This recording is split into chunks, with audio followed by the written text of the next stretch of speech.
Hi Virgo, I'm Ronique and welcome to Scorpio Soul Time. I hope you all are doing well. Welcome to your mid-March through April career tarot reading 2025. This is where we're going to look at your finances, your job. Where is it that you need to use the astrological energy? Remember, this is a big time as we are in eclipse season here in March.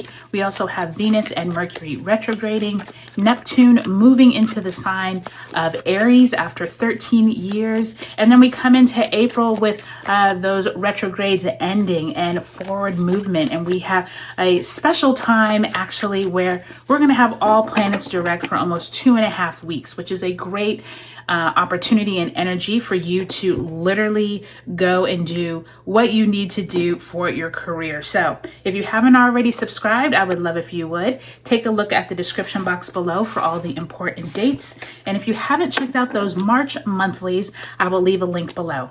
All right, Virgo, let's get started. So we start off mid-March with the Ten of Swords in the reverse. We also have the Ace of Wands. Last week of March finds you with another ace, Ace of Swords. Nice to see that, Virgo. As well as the Temperance card. Now, one thing I forgot to mention is that right in this area, this is when we were having you all's Virgo eclipse. So this is making a lot of sense with that Ten of Swords. The aces, very much on point.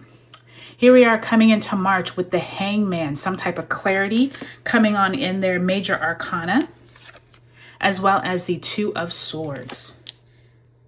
And then we will end this reading with, look at that, we're ending this reading right around mid-April with the Nine of Swords, and you opened up mid-March with the Ten of Swords in reverse. So interesting conversations going on in your head there, Virgo. And lastly, Knight of Wands, ready to get some stuff started once Mercury and Venus move direct in April. So beautiful to see that. So let's go ahead and pull a card, asking Spirit to send you a card representing the energy that you bring into mid-March. Spirit, if you can send my Virgos a card representing the energy that they bring into mid-March. Thank you, Spirit. And you have the Six of Cups. So the Six of Cups is that card of past relationships possibly coming back, especially during Mercury and Venus retrogrades. This is very possible. I do think for many of you all back in February, there could have been someone who was very pivotal in your career. This could also be nostalgic memory. So this could be remembering back to when you had a really great job, really great colleagues. Possibly you're wanting or longing for this again. I do think for many of you all, it's going to be an opportunity for you to connect with past loved ones, but not just loved ones like your family, but also people who you really grew to love through your job, through your career. I do think that they could come back here in the month of March and April. So do watch for that. There could be someone who is wanting you to come back to a company as well. So just watch out for that. Okay, Spirit, if you can send my Virgos an oracle message for this mid-March to April in their careers. Ooh, cards are going everywhere. Okay. Lots of messages trying to get out to you, Virgo. So let's see what we have. Thank you, Spirit. And you have foundations and achievements, number 4. So lovely to see this. This is very similar to the Ten of Cups, or like that really good feeling of being reunited with your family, or being able to see some prosperity grow after you have been saving possibly up for a home. I do think for many of you all, I think that Six of Cups, like I was saying, was relating to nostalgia. I do think there's some type of family members or somehow dealing with your career. Maybe you are planning on changing jobs. Maybe you all are moving. This foundation and achievements looks like you all are on the right track, whatever it is that you are doing during this time. So that's really nice to see. I do think many of you all could be coming into a new opportunity to relocate for a job. So pay attention to what this means for you. But I definitely think that there is some kind of family related piece, just because you got that Six of Cups and you saw that family standing there with in front of the home. So Lastly, let's ask Spirit to send you a message representing your entire career. What is it that they really need to know? What is it that my Virgos need to know, especially with their lunar eclipse there at the beginning of this reading, right around mid-March, March 14th. So, Spirit, what do you have for my Virgos? And you have the Eight of Cups. So the Eight of Cups is moving away from something that is no longer emotionally fulfilling.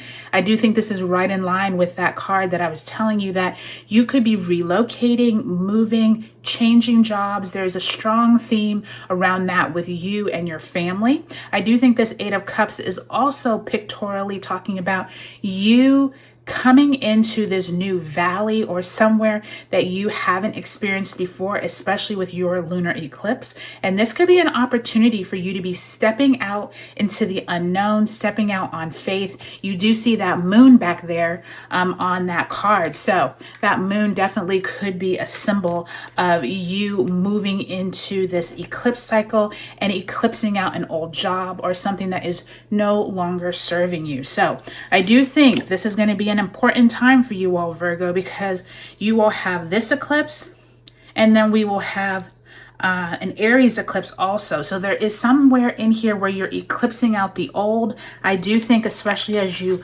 enter into your eclipse, look at that Ten of Swords, Ace of Wands, that is finality, right? March 14th lunar eclipse at 23 degrees of Virgo. This full moon will highlight what details you need to start focusing on.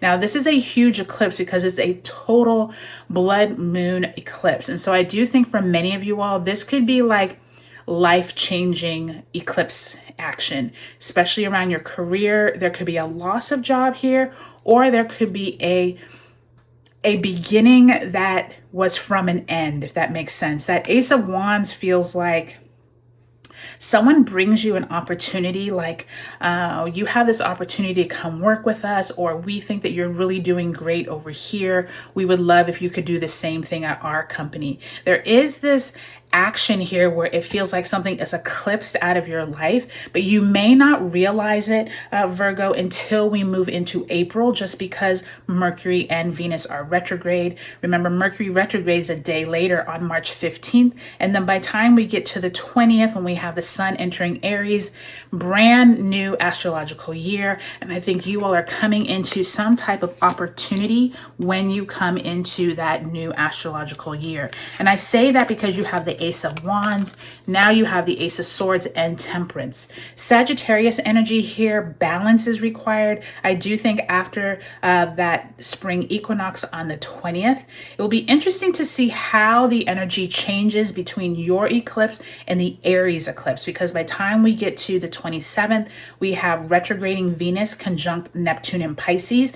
Be careful of rose-colored glasses, someone coming to you with a prospect that seems like, is this a little too good to be true? You are going to need to practice some type of balance, being able to like step back from the situation and objectively have clarity. And I do think that many of you all are going to come into this realization that this solar eclipse on March 29th in Aries, there has been this 2-year period that the eclipses have been in Aries and Libra. And I think over that time, you've been developing some type of skill, some type of knowledge. And I think that this eclipse here on March 29th in Aries, or March 30th, what day is it? I just got it confused. March 29th is the eclipse. Okay, there is this opportunity here that you step into at this time. It doesn't necessarily mean you're taking a new job, but it does feel like you have a shift of clarity. And I think that it's going to be a long range plan, meaning like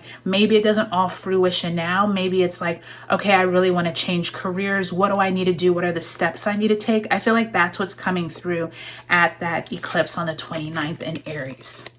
Now, by time we end March, Neptune enters Aries. It has been in Pisces for the last 13 years. So this is really big energy, personal passions, creativity. By time you move into April, we will have Mercury finally turning direct in Pisces on the 7th. I do think that there was a decision that you needed to make, possibly back here in mid-March around your eclipse, but now clarity starts to come in. Now all of the pieces start coming together. I think more people come into the equation, possibly more information comes out, and now you feel a little more comfortable making a decision. And I do think that by time we get to April 12th, big day in April, Sun conjunct Chiron in Aries.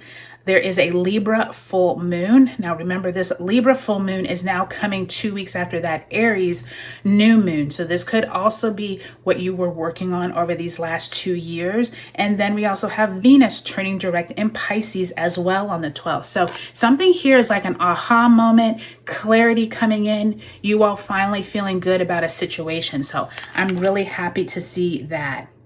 Now, by the time we get to mid-April, there's some type of worry that comes in, and I think it has to do with all of the energy moving so quickly once we move into mid-April. Remember, we just had Venus and Mercury turning direct April 14th through May 3rd. This is what I was talking about in the opening, is that we now have all planets direct for like that 2.5 week period. This is you really wanting to get out there, put out some job applications, possibly apply for some new loans. There's something here about getting action, getting something done, moving things forward. But I do think that you're a little stressed. I think you're worried about how much things are moving quickly. I think people are finally getting back to you. You have a lot going on by time you get to mid-April. And by time we get to the 18th, Mars moves into Leo. Once Mars moves into Leo, this is going to be this fiery action, now moving things forward, having the courage to move things forward. So I think that you all have a really positive reading here with your career. I would say one of the things to pay attention to, Virgo, is just make sure that whatever it is up here around your eclipse, make sure you're using that information and making sure you really want to move in that direction, because I think this is a bigger process than just here in March and April. I think it's going to keep moving through until we get into 2026, because you and Pisces both have eclipses in your sign. So just know that this is like a bigger unfolding for you, but you all have some foundation achievements that are coming through, and you all definitely have possibly moving away from something no longer serving you. So Virgo, I hope this was helpful for you. Take a look at your sun, moon, and rising signs in this video series. I hope you all have a great eclipse, and I'll talk to you later.